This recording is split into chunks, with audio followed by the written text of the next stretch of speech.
Pour pouvoir se connecter à la carte Raspberry, je vais utiliser une console SSH. Là, je viens de télécharger et de graver sur une carte SD le dernier environnement de Raspberry qui s'appelle RASPOS. Quand on regarde la carte SD sur laquelle on a installé le système, il y a un numéro de lecteur qui s'appelle, en l'occurrence chez moi G, qui porte le nom boot et qui contient donc un certain nombre d'informations.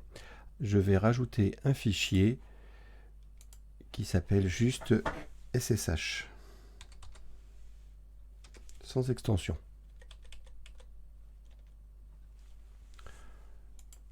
Voilà, une fois que j'ai fait ça, je vais insérer la carte SD dans le Raspberry et je vais pouvoir me connecter en SSH dessus. Une fois que SSH est activé, on va pouvoir se connecter à la carte Raspberry. Pour ma part, j'utilise WinNCP. Et si vous ne savez pas comment fonctionne WinNCP, je vous renvoie sur une des vidéos que j'ai déjà faites et qui permet donc d'utiliser WinNCP, qui est un gestionnaire de fichiers et qui fonctionne au travers du réseau SSH. Donc là, j'ai déjà repéré l'adresse IP de ma carte Raspberry et donc c'est celle-ci. Donc je me connecte dessus. Donc on démarre la session. Et puis, je vais pouvoir, grâce à WinNCP, ouvrir une console. Donc, c'est cette icône-là que je vais ramener ici. Et voilà. Et donc, là, maintenant, on va pouvoir installer Zigbee to MQTT. Donc, il suffit de reprendre le document et de regarder un petit peu ce qu'on a à faire. Donc, sur le Raspberry, il faut déjà installer Node-RED. Donc, pour ça, on va prendre cette ligne de commande ici, que je vais copier. Et puis, je vais venir la coller dans ma console ici.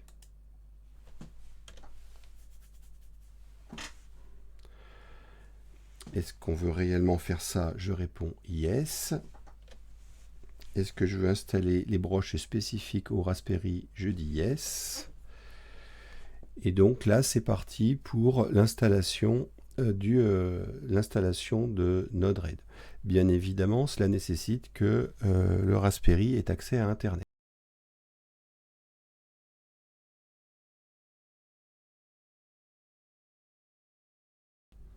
À cette question-là, on va simplement répondre no, donc il suffit d'appuyer sur Enter puisque c'est le choix par défaut. Voilà, Node-RED est installé, donc ça a duré à peu près 6-7 minutes, hein, ce qui paraît long quand on attend, mais qui permet d'installer quand même tout Node.js et l'application Node-RED. Donc on va tout de suite vérifier si Node-RED fonctionne. Pour ça, il suffit de taper node-red-start et je vais me connecter à l'adresse qu'on vient de m'indiquer. Et effectivement, on voit l'interface de Node-RED qui se lance. Donc après, il y a les petites indications de ce que l'on peut faire avec Node-RED, hein, et qu'on peut fermer ici.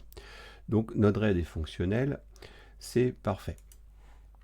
Ensuite, pour installer MQTT to Zigbee, on va installer en local un serveur MQTT. On verra après comment on fait pour se connecter sur un serveur public, ce qui permet un accès distant à notre installation sans devoir être dans le même LAN. Donc il suffit de prendre ces instructions-là, voilà, et puis donc de les coller. Je les ai copiées. Je vais donc le coller ici. Je valide. Donc là, il regarde s'il y a des mises à jour.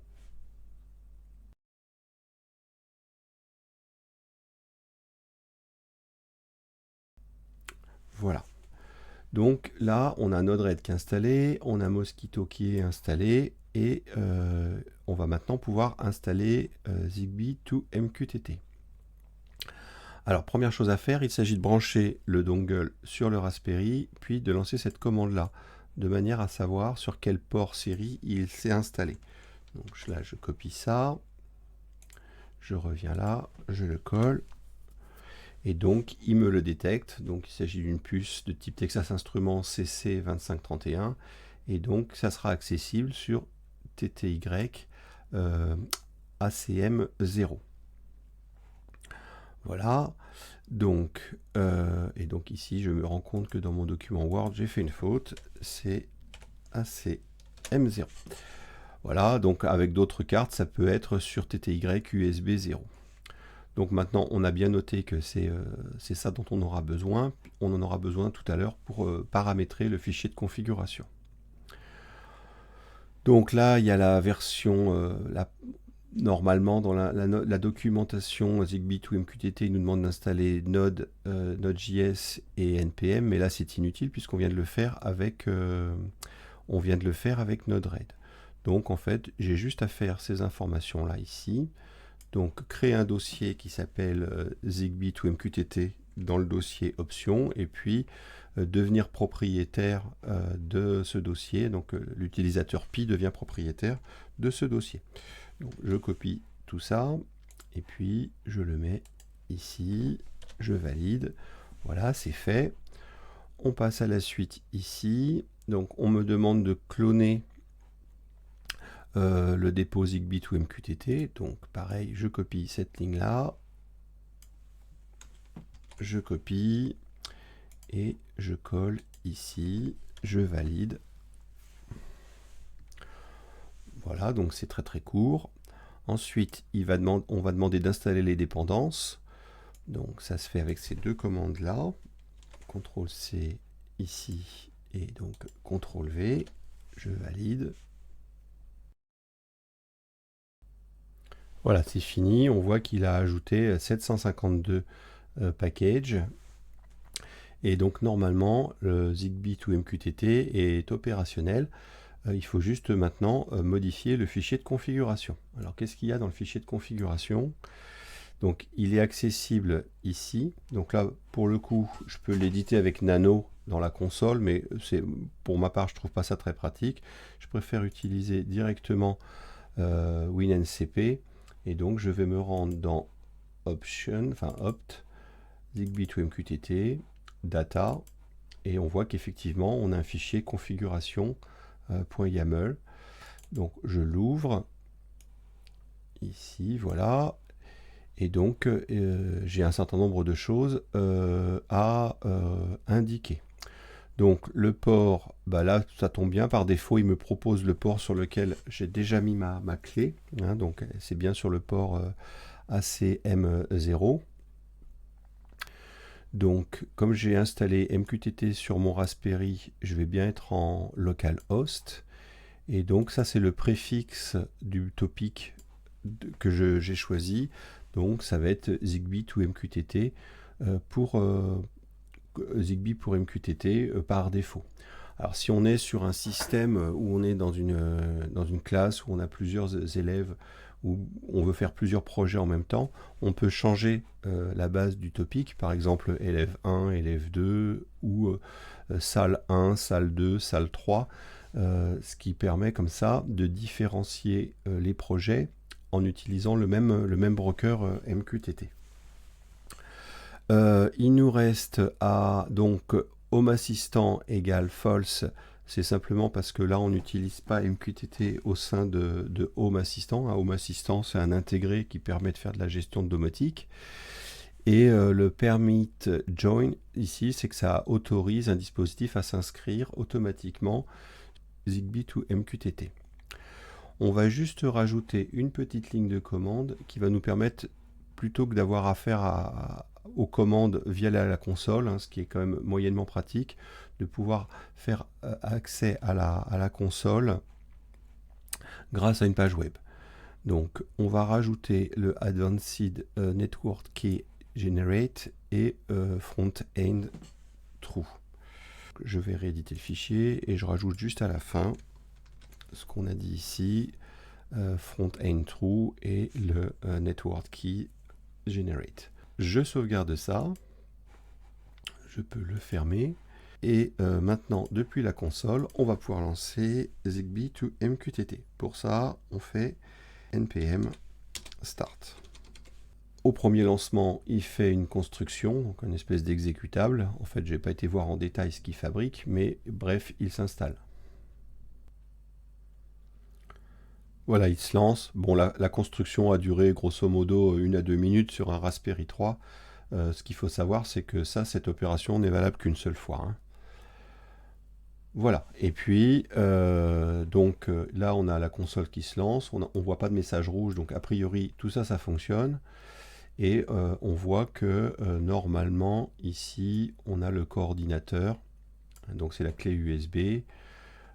Voilà, et on voit qu'on a la révision, donc le firmware qui est en date du 15/11/2021. C'est important de choisir un dongle qui est déjà flashé, parce que sinon il faut reprogrammer le firmware, et de ce que j'ai vu, c'est pas l'opération la plus simple du monde. Voilà, donc là normalement Zigbee to MQTT fonctionne. Donc je vais reprendre mon navigateur et je vais ouvrir un deuxième onglet et je vais aller sur l'adresse donc de mon Raspberry sur le port 8080. Et j'arrive donc dans le tableau de bord de mon Zigbee to MQTT. Donc ici j'ai le tableau avec les appareils qui sont déjà inscrits, donc on voit qu'il n'y en a aucun. Donc pour ça je vais en inscrire un. Donc là je vais juste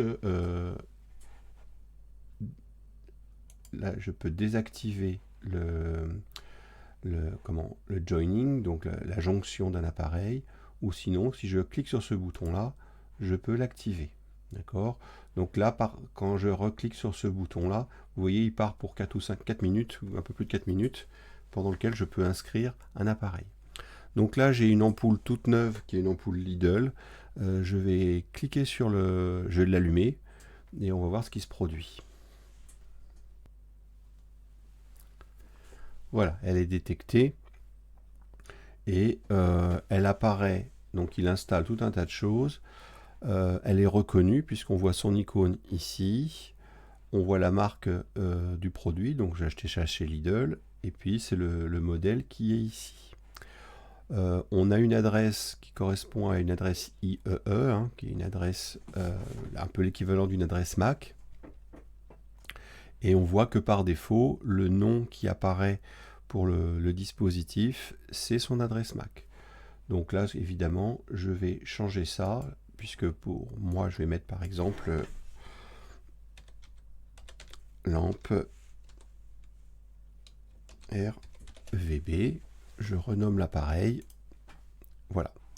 Donc ensuite, je peux aller dans le tableau de bord ici, et en fait, toutes les caractéristiques de la lampe apparaissent ici. Donc je peux l'allumer ou l'éteindre. Alors évidemment, visuellement, vous voyez rien, mais je peux le faire. Dans une vidéo suivante, on rajoutera la caméra pour voir un petit peu ce que donnent les dispositifs lorsqu'on les active. Donc voilà, dans cette vidéo, on a vu comment on installait Zigbee to MQTT sur un Raspberry avec Node-RED. Et dans les vidéos suivantes, on va regarder un petit peu comment on agit avec les dispositifs et surtout comment on peut les piloter avec Node-RED. Voilà.